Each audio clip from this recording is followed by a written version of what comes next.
I think there's deep-rooted cultural values, especially with us Indians, that the whole idea of self-promotion comes with a negative connotation.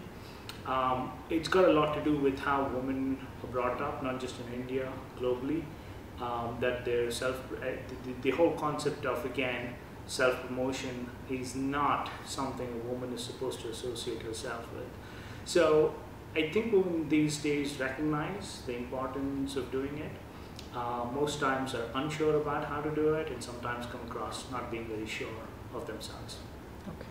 Well, unfortunately, very few women do it actually very well. But when they actually do it, they come across way more powerful than men. I think typical role models to listen and understand this better are the businesswomen in the industry now, any industry.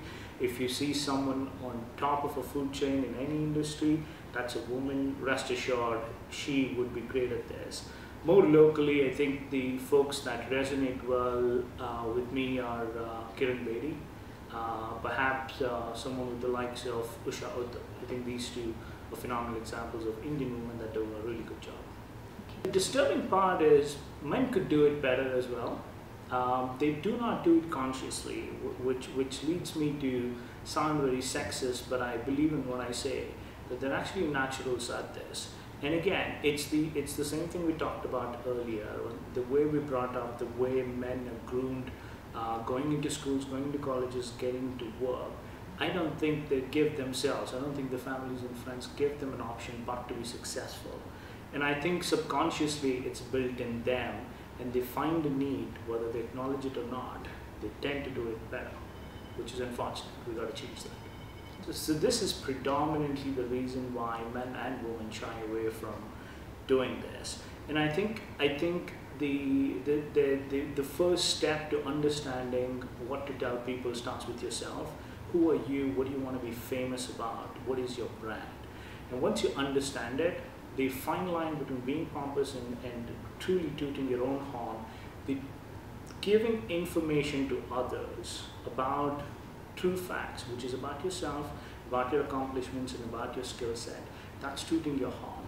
And if you cross over and tell them your opinion about what you think of yourself, then you're probably being pompous. For instance, if I tell you that I'm a phenomenal public speaker, immediately you're thinking I'm pompous. But if I position the same thing by saying, I've done public speaking for 20 years and I've had relative success and here are my accomplishments, you process that information very different. I think people perceive this to be a risk. People are very conscious about how they would come off. They really don't want to sound like they're blowing their own trumpet. And the fact that they really do not have enough thought going into what they're actually telling other people shies them away from playing safe. And playing safe would really mean that they don't want to talk about themselves. They would much rather prefer that their work speak for themselves, and they'd much rather prefer someone else tooting their own horn with this romantic idea that that music will travel twice as far than you tooting your own horn. And I think if we sat back, thought about it, what is your brand, how are you going to talk about it, how do you construct a story around it, and really focus on giving out information versus blowing your own trumpet, I think you'd have a much different impact. There is an order, at least in my mind. I think it really starts with you. The journey starts with you taking a deep dive into your own conscious, trying to figure out who you really are. What makes you unique? What do you want to be known for? In effect, what you're trying to do is, what is your brand? What do you present to others? And generally, when people ask about describe yourself, we immediately go into, I'm really good at communication, I'm a great team person, etc., but none of those are unique, not anymore at least. So I think the first step is really trying to understand and being convinced that you're unique, you're special, and you have a powerful brand. And being truly convinced about it is the first step. The second step is really building a story around it. Now that you know you have a brand, how do you put it out there? And you need to construct a story that is unique, interesting, and memorable. And once you've figured out what that script is, you now need to vocalize it with a level of confidence, ideally with a little bit of sense of humor, if you can weave that into it. And the last thing to doing this is practice. And I'm a big fan of Toot Your Own Tuesdays, which you don't have to do it every Tuesday, but practice will make you better like anything else at this.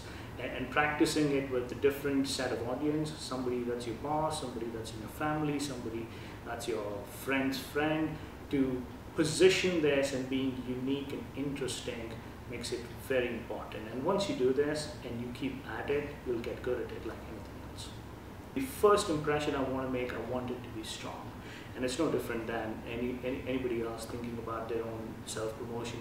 And to me, the brand I bring to the table is the fact that I'm not biased about anything in life, that I communicate relatively well, and I'm interested in understanding what your perspective is.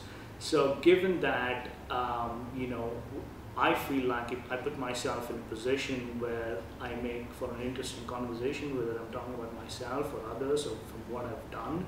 So to me, promoting myself is really about knowing who am I promoting myself about, making sure I think about the line of being pompous and not crossing it, and yet making sure by the time I walk away from that conversation, I've left something in their minds for them to think about me and what I've just told them. I think what's important to sustain is for you to keep reinventing yourself and understanding, is this my current brand? And making sure the core skill sets that revolve that brand remain the same. Make sure you continue to practice and make sure you get feedback from those you trust that how you're positioning this is not crossing the line.